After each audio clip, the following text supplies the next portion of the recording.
एक बार क्या हुआ, कौरवाधिपति दुर्योधन ने परम तपस्वी दुर्वासा जी को 4 महीने चतुर्मास अपने यहाँ रख करके पवाया और खूब प्रसन्न कर लिया। दुर्वासा जी ने कहा वरदान मांगो। उनके हृदय में भारी जलन पांडवों के प्रति थी, तो उन्होंने कहा कि महाराज मैं एक वरदान मांगता हूँ कि जैसे हमारे यहाँ अतिथि स्वीकार किया ना आतिथ्य, ऐसे हमारे भैया के आए युधिष्ठिर के उस समय वो वनवास में थे, और आप तब जाइए जब द्रौपदी बटलोई से स्वयं पाले, क्योंकि सूर्य भगवान की आराधना करके महाराज युधिष्ठिर ने एक बटलोई प्राप्त की थी। उस बटलोई का एक प्रभाव था कि चाहे 10,000 एक साथ पाओ, हर चीज उसी से निकलेगी, बटलोई से ही। चाहे आप 50,000 पाओ, हर चीज, लेकिन जब द्रौपदी पालेंगी तो उसमें फिर कुछ नहीं निकलेगा। तो बोले जब द्रौपदी पाले तब आप जाइए। तो 60,000 शिष्यों के साथ दुर्वासा जी पहुंचे वन में। युधिष्ठिर जी ने जो ही देखा साष्टांग दंडवत किया, और संतों को देखकर कहा जाता है महाराज पधारो, कुछ जलपान भोजन प्रसाद पाओ। तो दुर्वासा जी ने कहा मैं यमुना स्नान करके आ रहा हूँ, अब तैयारी करो। युधिष्ठिर जी भागते हुए कुटिया में गए, द्रौपदी जी से कहा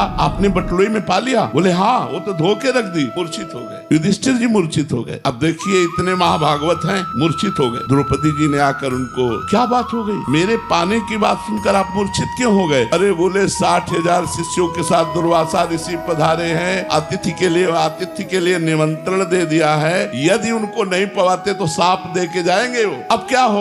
द्रौपदी जी ने कहा तुम्हें सूर्य प्रदत्त बटलोई पर विश्वास है, श्री कृष्ण पर नहीं। ये खास बात पकड़िए। द्रौपदी जी का चीरहरण हो चुका था, उस समय उन्होंने देख लिया था, इसलिए पूर्ण विश्वास श्री कृष्ण पर हो गया था। उन्होंने कहा तुम्हें एक बटलोई पर विश्वास है सूर्य प्रदत्त, लेकिन भगवान श्री कृष्ण पर विश्वास नहीं, आप प्रसन्न रहिए। और कहा हे कृष्ण, देखा सामने से पीताम्बर फहराते हुए आए। कहा द्रौपदी बहुत भूख लगी है। बोले समस्या पे समस्या तो इसी बात की है, 60,000 शिष्यों के साथ दुर्वासा ऋषि आए, हमने बटलोई में पा लिया। तो भगवान ने कहा बटलोई लाओ, और उससे एक शीत चिपका हुआ निकला साग का, और जे भी मुख में डाला पूरा विश्व तृप्त हो गया। जे भी भगवान ने पाया सबके पेट फूल गए। उन 60,000 शिष्यों दुर्वासा भीमसेन से कहा जाओ लिवा के लाओ। बोले महाराज चलो, पंगत के लिए सब तैयार है। सहदेव जी भी साथ थे। दुर्वासा जी ने कहा भाई हमारे शिष्यों ने भी महाराज जी और आज्ञा पालन करने के लिए तत्पर हूँ, पाने की इच्छा नहीं। तो उन्होंने कहा हमसे वरदान ले लो। पूज्य मथुरा दास जी के मुख से सुनी बात, महाभारत में उसे दूसरी तरह थोड़ा यहाँ लिखा हुआ है। बोले हमसे वरदान ले लो, लेकिन भोजन की बात मत करो। तो उन्होंने कहा जिसने आपको जिस भावना से भेजा है वो उसी भाव को प्राप्त हो जाए। अर्थात दुर्योधन ने पांडवों के नाश के लिए भेजा था, तो कहा जिसने जिस भावना से भेजा है उसी भाव को प्राप्त हो जाए। तो दुर्वासा जी ने कहा तथास्तु।